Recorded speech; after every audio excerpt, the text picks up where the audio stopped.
What's up, guys? Welcome to the channel. My name's Jason. I'm from Pegasus Rescue in Toronto here, and we got a quick little video. We're going to talk to you today about some of the descenders that we use in rope rescue. We're going to go and do little videos over with each individual one in the coming weeks, and we're going to discuss some of the pros and cons. So let's not waste any more time. Let's get to it.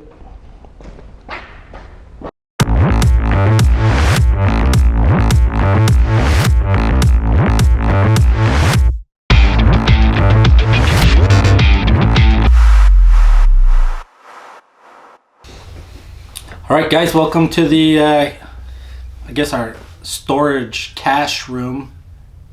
But yeah, we got all the devices here that we're going to test. But first, let me introduce one of our employees here. This is Trevor Fus. Trevor works with the, is that right? Nope. Fuss. Fuss. That's all right. He's always making a fuss, this guy. Anyway, Trevor works with the Pickering Fire Department not too far from here, and he's also on their high angle rescue team. And anything else? Rope access guy. Oh yeah, he's a rope access guy too. Sprat and Irad, or just Sprat? Just Sprat. Just Sprat. Just Sprat. Make it sound like it's not worth anything. Yeah, exactly. Now it's the best. Yeah. So let's go over the devices that we're going to be testing. The first one, okay, we got is the Sparrow. Okay, the Sparrow is made by Climbing Technology. They're out of Italy. It's a great device. Okay, you can open this while it's still attached to your harness. And you know, it's pretty simple. The instructions are there, where your load is, where your tail goes out. Okay, and the rope does come up and over this area here, so it does create like a horseshoe shape in there, and it's got this spur on here, so you can see the added spur. That spur is to add a little bit of extra friction if you've got a rescue load or a heavy load or something. So the one thing about the Sparrow, though, because it's made in Italy, you'll see on the back all the certifications. All these devices will have all their certifications to show what they're tested to. But this one has only got EN certification. It doesn't have NFPA, or it doesn't have ANSI or CSA or anything like that. It is a really good device. And some of the rescue teams that compete on Grimp Day actually prefer to use this. So I haven't used it very much, so we'll play around with it. In the upcoming videos, we'll do a video on this one, like each one of them individually, and show a lot of the pros and cons. So that's the Sparrow. What do you think? Yeah, again, I haven't got much seat time with it as well. One of the things mentioning Grimp Day, one of the teams was using this, and I showed up as the assessor, and I had to do a rappel, and I was using our next device, which is the ID. And as I'm sure Jay will explain, the ID can actually twist the rope when you use it on long drops. And I took a little bit of slack from the team lead in that sense. He preferred me to use this device. Obviously didn't have one, so I made do with what I had, but he still 4 years later has not let me forget that I twisted his rope. So but yeah, I'm interested to see what this can do, that's for sure. Cool. So that's the Sparrow.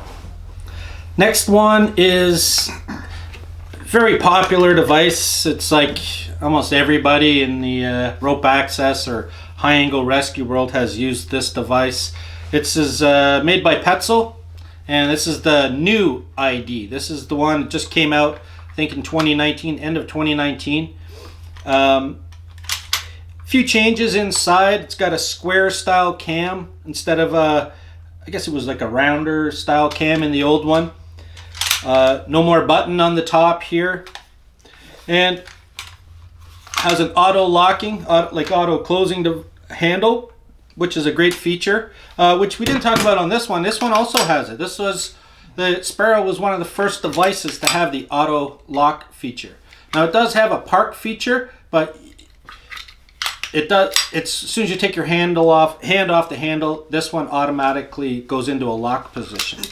So, yeah. So Petzl has now incorporated that into their devices. So, ouch! Yeah, it does auto whack. Now this one I have the spur. It's like a add-on. You can bolt it on from the inside and add on this spur. They come without it, but you can get it as an add-on. I put it on to try it out, see what it's like. But there are some new features. It does have this heavy-duty berm on here. The rope at the top here, now you can come out like a U-shape, kind of like the Sparrow now, where you can utilize that little wedge in there for friction, and it gets rid of that coiling of the rope. So Petzl has addressed that. And then when you got a heavy load or a rescue load, you can add the rope through the spur instead of through an additional friction beaner. So that's the Petzl ID.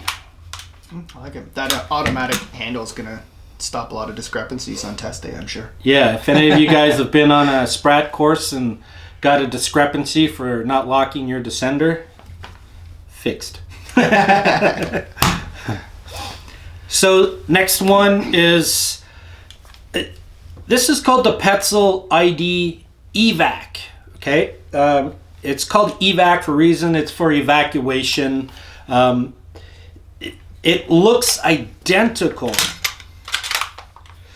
to the ID, like even on the inside, they're identical, but they do have different colored handles.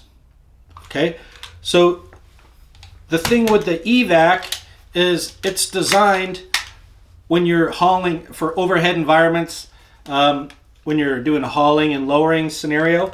Okay, it puts the handle in a nicer position to raise and lower your load instead of flipping it all the way around and coming up, which So the ID would have to be over here. yeah. So you see, I don't know why Petzl did that. I guess they felt like it was necessary, but anyway, it's a lot of money to spend on just one device that's dedicated just for evacuation and a dedicated rescue kit, which you can.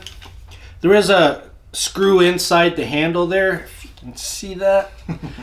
And you can screw it into this hole here, and it prevents you from opening this catch here to open the device. So if you pre-rig it into a rescue kit, you can screw it, the gate closed, and you can open it and it'll stay in your system, and that'll be a dedicated lowering device. So if you got one of these in your kit, just be careful if it's not pre-rigged already, because once they get dirty and you get some paint on here or whatever you're doing, it's very easy to confuse the two devices, and you go over a building and you get over on the edge and you realize you've got an Evac, not a descent, like an ID. So they should have made it like a completely different color or something that makes it easily identifiable from the other one. But anyway, we'll probably test both of these together to show you the differences. What do you think of the Evac? Have you used it? Very briefly, I do like the fact that we can pre-rig it in a system. I'm thinking confined space, clip it to a tripod, you've got your pre-built haul system, everything in a bag. Obviously the benefit with the ID is that I can use it to rappel with a lot easier than the Evac. I guess you could do it with the Evac. It would just be awkward the way the handle is, but I don't know, maybe we'll get on rope and try it. Yeah, I mean, it works. Great for a confined space scenario off a tripod even, but if you're going to that extent, I mean, you got to haul people up, and then you usually got to haul a rescuer up. So why don't you just go straight to like a Maestro or something? Yeah. So I don't know what Petzl's game plan was on that one, but we'll see. We'll put it through its paces and see what happens. Yeah. Next one. This one's a little dirty. We've already had this one for a little bit and been playing with it, but it's very similar to the ID. Okay, just a little smaller, and it's called the Rig. Okay, even inside you can see it's got this new square cam. Okay.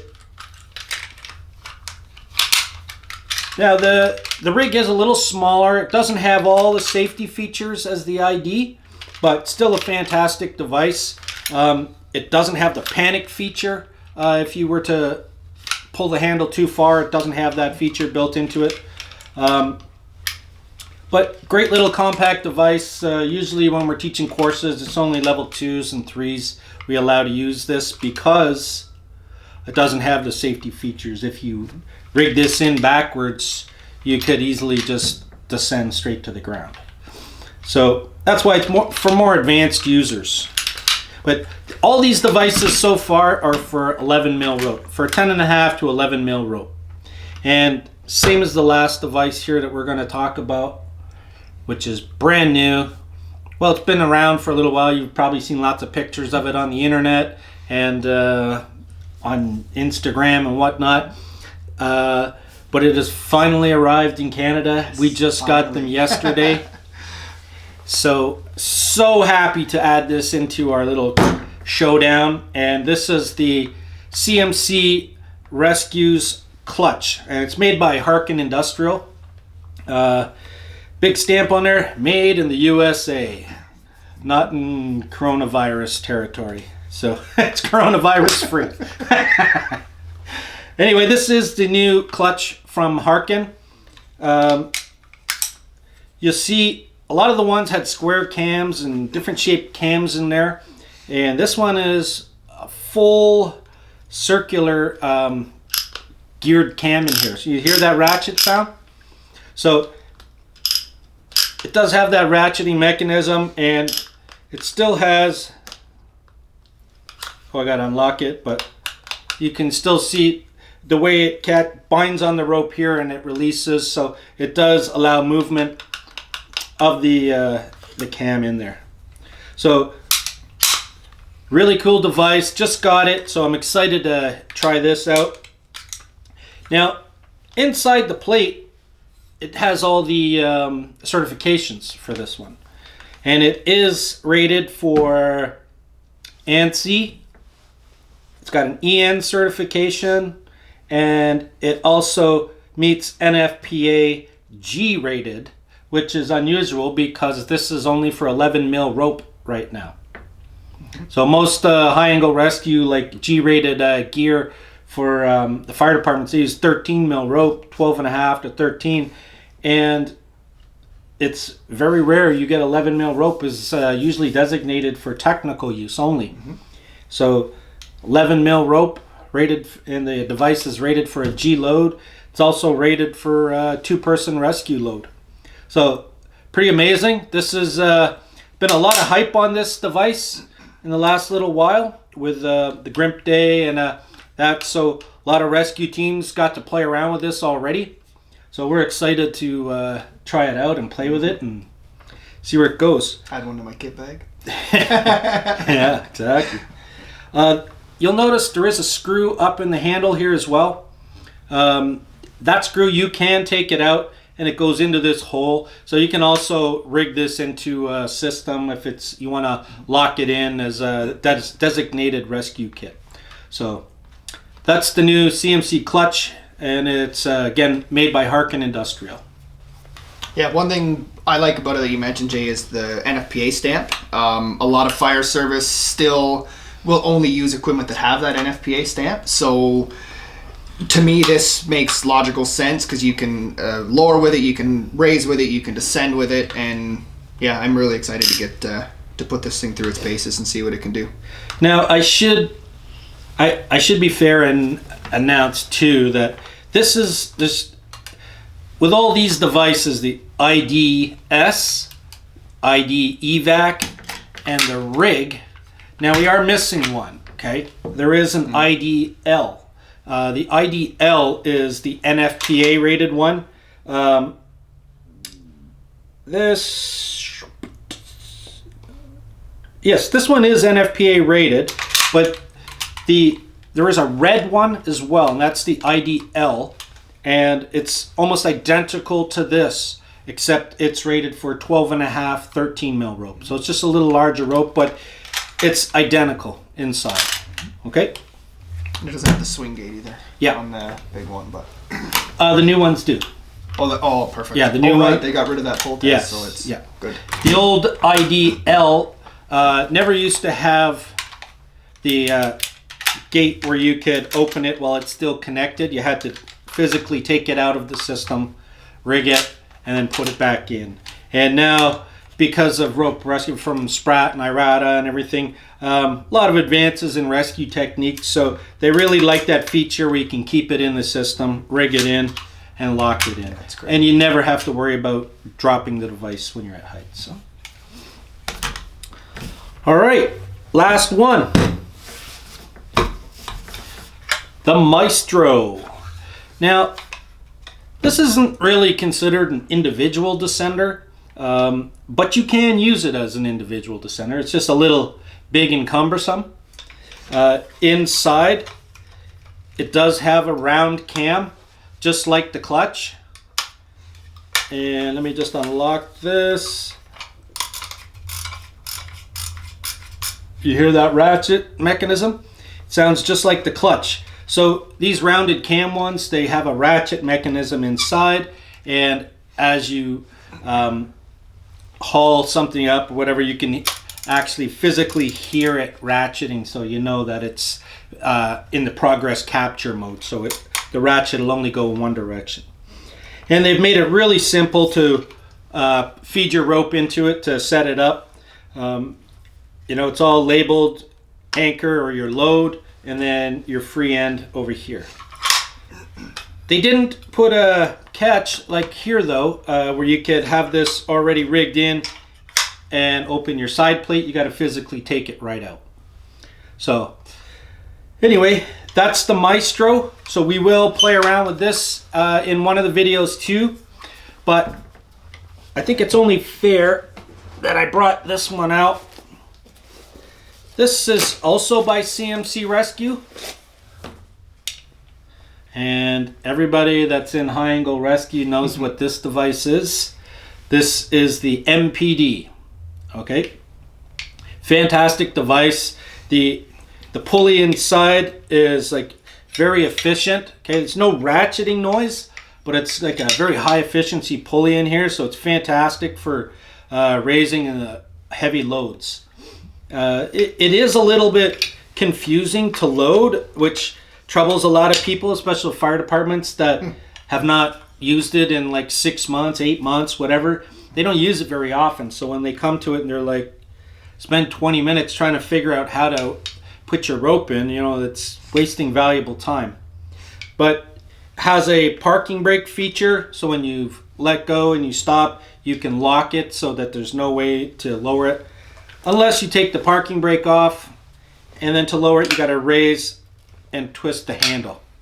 So this is a great device, but they come out with some better options now. So we'll see how these stack up compared to the MPD, which is like basically the industry standard for a good 10 years now. Mm-hmm.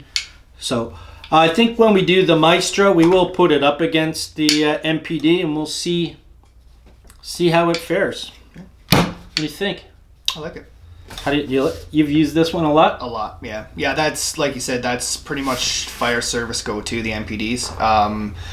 A big step up when they came out over the IDs because they had that pulley, so you got rid of a lot of your friction in your haul systems. Mm-hmm. But yeah, like you said, rigging it is a problem for some people. I've seen them turn it in their hand and go in one side and turn it, and it comes out the bottom side as they go in the top side, and it can be a little bit confusing, but yeah, we'll see. That's what I was looking at with the Maestro. It looks pretty straightforward. It comes in one side and out the other. So yeah, we'll see. We'll put them head to head and see how they work for sure. Now these two devices are both NFPA G rated, and they're both designed for a 12.5 13 mil rope. So the rope for these is a little bigger than these devices, but we're going to compare it anyway. We're going to try it, and we're going to see how you can descend off this if you had to. Do they make a Maestro for 11 mil? They do. They do? They do, yes. That's a good point, actually. This was the red one. All NFPA stuff for fire service for 13 mil rope is usually color-coded red. and anything from Petzl, by the way, not just the other ones, I don't know, but from Petzl, they're red. The IEDs, these are all for 10 and a half, 11 mil rope. These are all gold, or you can get them in tactical black. Looks cooler in tactical black. Yeah, tactical black is very sought after, especially for tactical teams, obviously, but also for film and entertainment rigging. We work in the film industry a lot and do lots of stunt rigging, so black is always film friendly, and you know, it's not seen on camera, so plus you can set it down at night and lose it. Not saying it happened, but when it did, it was a black one.